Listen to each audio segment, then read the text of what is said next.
بسم اللہ الرحمن الرحیم۔ السلام علیکم۔ محمد عمران آفیشیل چینل کے دوستو، امید کرتا ہوں آپ تمام دوست سب خیریت سے ہوں گے۔ کہا جاتا ہے کہ کسی علاقے میں قحط سالی پیدا ہو گئی۔ اس قحط سالی کی لپیٹ میں نہ صرف انسان بلکہ چرند و پرند سب اس کا شکار ہو گئے۔ مویشی مالکان بہت پریشان تھے۔ اس دوران ایک مسجد کے مولوی نے جمعہ کے خطبے میں نہایت یقین کے ساتھ یہ بات بتائی کہ اللہ کا نام لے کر یعنی بسم اللہ پڑھ کر دریا کو حکم دیا جائے تو وہ بھی نافرمانی نہیں کرتا۔ خطبہ سننے والوں میں ایک چرواہا بھی موجود تھا۔ مولوی کی یہ بات اس کے دل میں اتر گئی اور اس بات پر اس کا یقین کامل ہو گیا۔ اس نے واپس آ کر اپنی بکریاں کھولی اور سیدھا دریا پر چلا گیا۔ اونچی آواز سے بسم اللہ الرحمن الرحیم پڑھا اور دریا کو کہا وہ اپنی بکریاں چروانے کے لیے دوسرے پار جانا چاہتا ہے، اور اسے کہا کہ مجھے اپنے اوپر سے گزرنے کی اجازت دے۔ یہ کہہ کر اس نے اپنی بکریوں کو لیا اور دریا پر چلتا ہوا دریا پار کر گیا۔ دریا کے دوسری طرف کا علاقہ گھاس سے بھرا پڑا تھا۔ درختوں کے پتے بھی سلامت تھے کیونکہ کسی کو یہاں تک آنے کی رسائی نہیں تھی۔ اس نے خوب اچھی طرح اپنی بکریوں کو سیر کروایا اور واپس لوٹ آیا۔ پھر یہ اس کا معمول بن گیا کہ وہ اپنی بکریاں پار چھوڑ کر واپس آ جاتا اور شام کو جا کر بکریاں واپس لے آتا۔ اس کی بکریوں کا وزن دگنا چگنا ہو گیا۔ لوگ چونک گئے اور اس سے پوچھا کہ وہ اپنی بکریوں کو کیا کھلاتا ہے۔ وہ سیدھا سادہ اور صاف دل نوجوان تھا۔ اس نے صاف صاف بتا دیا کہ جناب میں تو بسم اللہ الرحمن الرحیم پڑھ کر دریا پر چل کر اپنی بکریاں دوسری طرف چروانے لے جاتا ہوں۔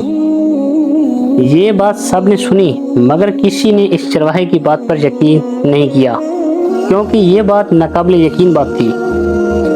بات ہوتے ہوتے مولوی صاحب کے پاس پہنچ گئی۔ مولوی صاحب نے چرواہے کو بلایا اور سارا ماجرا پوچھا۔ اس چرواہے نے مولوی صاحب کو ہی حوالہ بنا کر مولوی صاحب میں تو آپ کا شکریہ ادا کرنے والا تھا۔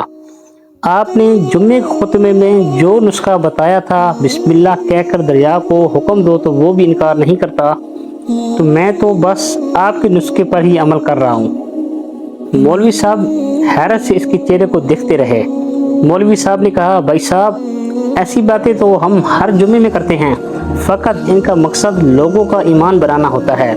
مگر بکریوں والا ڈٹا رہا کہ میں تو بسم اللہ کہہ کر پانی پر چلتا ہوں اور بکریوں سمیت پانی پار چلا جاتا ہوں۔ آخر کار مولوی صاحب نے صبح خود یہ تجربہ کرنے کی ٹھانی، جسے دیکھنے چرواہے سمیت پورا علاقہ بھی آ گیا۔ مجمع زیادہ تھا۔ مولوی صاحب نے ایک دو بار سوچا کہ انکار کر دوں کہ کہیں ڈوب نہ جاؤں، مگر وہ جو مولوی صاحب کو کندھے پر اٹھا کر لائے تھے اب وہ جوش و خروش سے اللہ اکبر کے نعرے لگا رہے تھے اور مولوی صاحب کے حق میں تعریفیں کر رہے تھے۔ آخر کار مولوی صاحب نے اپنے ڈر کو دور کرنے کے لیے ایک رسہ منگوایا۔ پہلے اسے ایک درخت کے ساتھ باندھا، پھر اپنی کمر کے ساتھ باندھا، پھر ڈرتے ڈرتے ڈھیلا ڈالا بسم اللہ پڑھا اور دریا پر چلنا شروع ہو گئے، مگر پیرا پاؤں ہی رکھا تھا کہ پانی میں گر گئے۔ مولوی صاحب ڈبکیاں کھانے لگے اور پانی کے بہاؤ میں بہنا شروع ہو گئے۔ لوگوں نے کھینچ کھانچ کر باہر نکالا۔ مولوی صاحب کی اس حرکت نے چرواہے کو پریشان کر دیا۔ مولوی صاحب کی بسم اللہ کو یہ کیا ہو گیا ہے، کیونکہ اس کا یہ روز کا معمول تھا۔ اس کے اپنے یقین میں کوئی فرق نہ آیا۔ اس نے بسم اللہ کہہ کر بکریوں کو پانی کی طرف اشارہ کیا اور خود ان کے پیچھے چلتا ہوا پار چھوڑ کر واپس بھی آ گیا۔ لوگ اسے ولی اللہ سمجھ رہے تھے اور اس کے حق میں نعرے لگا رہے تھے، مگر وہ سب سے بے نیاز سیدھا سادہ انسان تھا۔ وہ مولوی صاحب کے پاس پہنچا اور کہا مولوی صاحب میں آپ کی بسم اللہ کی تعریف سے کافی پریشان تھا، مگر پانی پر چلتے ہوئے مجھے آپ کی بسم اللہ کی بیماری کا پتہ چل گیا۔ اس چرواہے نے درخت سے بندھی رسی کی طرف اشارہ کیا اور کہا مولوی صاحب یہ ہے آپ کی بسم اللہ کی بیماری، آپ کی بسم اللہ کی حرکت کو یہ رسی کھا گیا۔ آپ کو اللہ اور بسم اللہ سے زیادہ اس رسی پر بھروسہ تھا، لہٰذا اللہ نے بھی آپ کو اس رسی کے حوالے کر دیا۔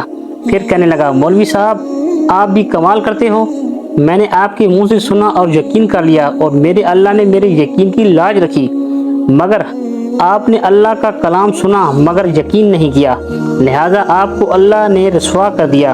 محترم عزیز دوستو، یہی کچھ حال ہمارا ہے۔ ہماری نمازیں اور دعائیں کا حال بھی یقین سے خالی ہے۔